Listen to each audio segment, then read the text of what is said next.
And now I would like to introduce Daniel Suter of Alice Climate Revolution. Thank you. Okay.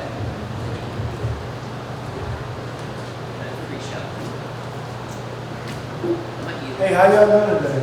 All Alright. How about you? Doing good. I'm doing really good. Feeling great to be in this on this block, which is like really historic block. I wish I could have seen what it looked like so many years ago. Like this is really important place right here, right in the heart of the center of where there were so many black businesses and organizations. Right here in the city, like this entire section of downtown. It's like all black businesses and organizations, right? And that's part of Asheville's history and part of what Asheville should be uplifting. Really, it's just like community-led efforts. I mean, Asheville should really be lifting up diversity. I know, like, Asheville talks about diversity and stuff. It promotes itself as that. And then we walk around, like, down the street and we see, like, no people of color. And I'm there and everybody's looking at me like, wow, okay, this is good. And which is cool, you know. But yeah, we have a lot of people that are here in Asheville that are doing some really important work around community, around the environment, around young people. We have people like Shane that are working with the Sunrise Movement and like really putting their heart into the things that matter to this city. Because our city has important issues that are happening to it right now.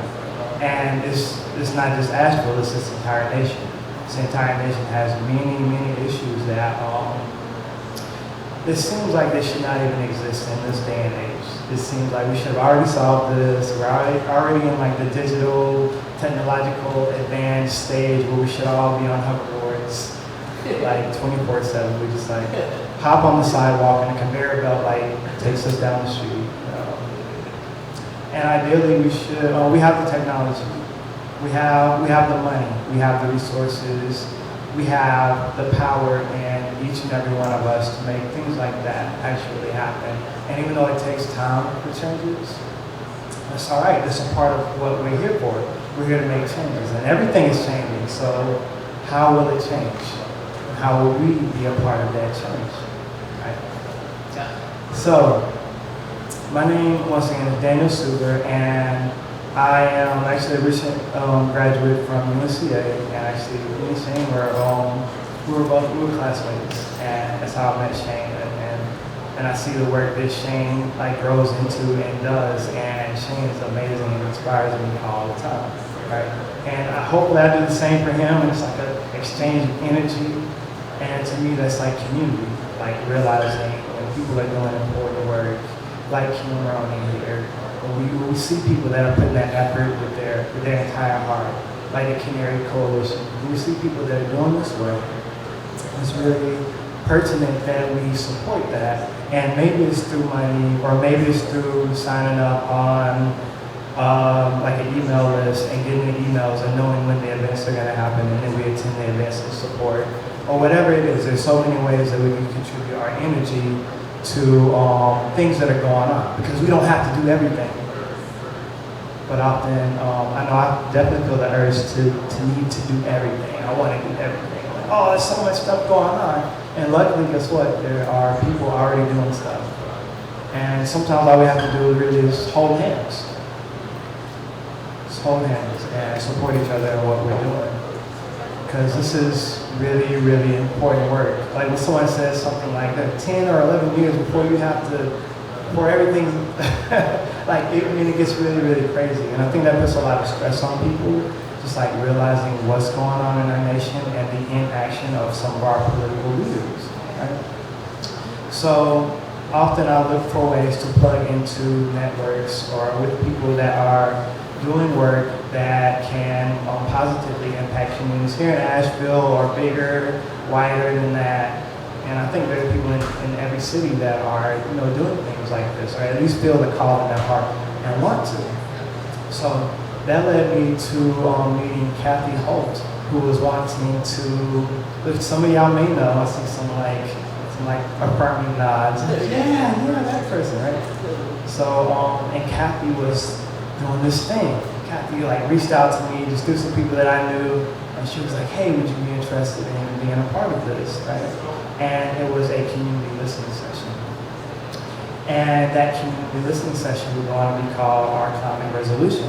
So it's just basically listening to community members, getting them all in a place where they can really think about some of these issues, get some of the facts, and see like how do people really feel about that, right? Because our environment is really important, our climate is really important. If we want to do anything about it, then we're going to have to really connect with communities.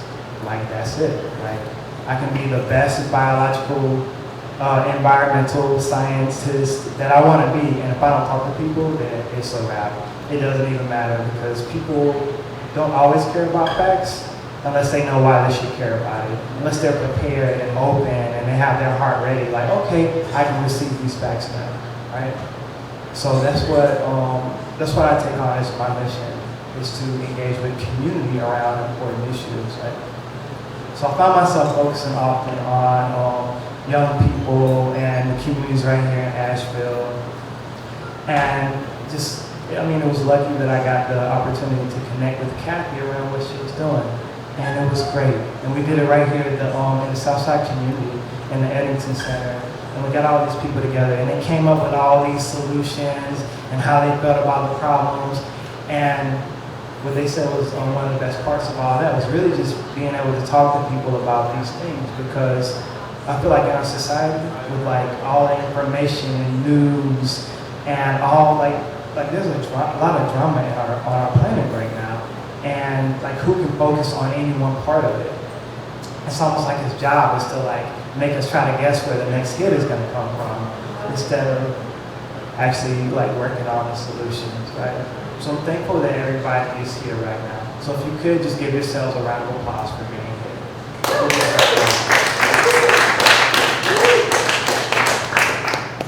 So that's it. Y'all, I feel like somewhere in your hearts you must realize that there's something really, really serious going on our planet with the climate, but more than that, bigger than that. There's something like really, really wrong.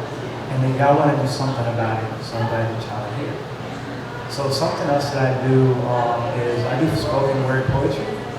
And it's something that I see as being able to convey like more in a message than just with like regular like speech. Even though regular speech is awesome, right? I don't know, it's just something that I like to do. So if y'all would like, I do have something prepared that I would be more than happy to read. Peace. Alright, so this is called The Graceful Earth. So the graceful earth. The earth once told me of its work, and I heard it, and I paid attention for what it is worth. Everything that I have and ever had, up to my birth, has depended on earth. And I can never pay back my mother. And that really kind of hurts. I mean, there's so much to learn, and there's blessings all around. I feel it in my heart, full of love. It's hot tears, and it burns all the way down to the ground. And that's messed up, because every time I stand up, the earth is holding me up. So how dare we allow beauty to be left smoldering? We are made of its soil, its water, and its air. The earth is even nice enough to let sunlight reach us through its atmosphere. How bare. It's so near to us. It's our planet, and without it, we wouldn't exist. So here's our chance to help it and say thank you. Go ahead, send your kiss. To the plants, the creatures, the soil, the sky and ocean, please don't miss. The planet, it needs us. It feeds us. This is our mission. So where and when do we start? Everyone, this is it. Our turn has come up. Time to do our part for the graceful earth.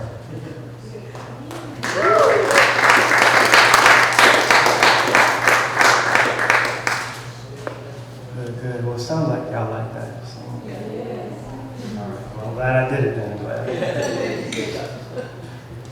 So yeah, it's through that experience with our climate resolution. I mean, I just learned a lot. I'm always learning, and I see the power in community, and especially in young people. It was really cool. We had a couple of young people, like really like high school and middle schoolers that were a part of that event. And it was in college students. Like that to me is where I think the communities and organizations and our United States government should really be putting this focus into.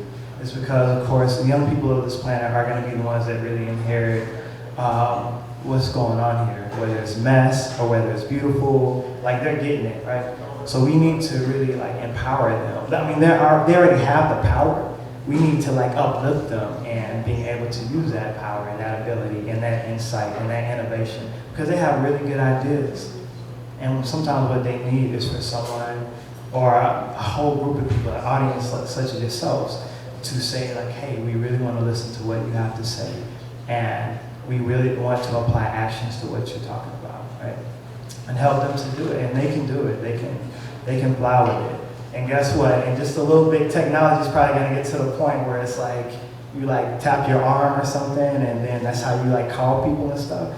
And like young people are going to be the ones that are going to be like really good at all the new stuff that's coming out, and it's not just like on them. It's not just like all the hope on them. It is for everybody, intergenerationally, across all kinds of different communities to really work together and exchange wisdom and energy and really focus on whatever it is that calls out to our hearts. Everybody can do something, all right? So, I mean, if I had to leave with y'all with anything, I would say that when working on our environment, our climate, that we really need to focus on community, on youth, on uplifting leadership and humble leadership at that, with innovation, listening, and collaboration across organizations and communities. So, my name is Daniel Suber. Just thank y'all for listening to me today. And I mean, if y'all want to talk about anything at all, like I mean, we'll still be like here, like after the show, we'll be like, I'll probably like right over there. Y'all wanna, yeah. And we can like send the emails or something. But thank y'all, I appreciate y'all.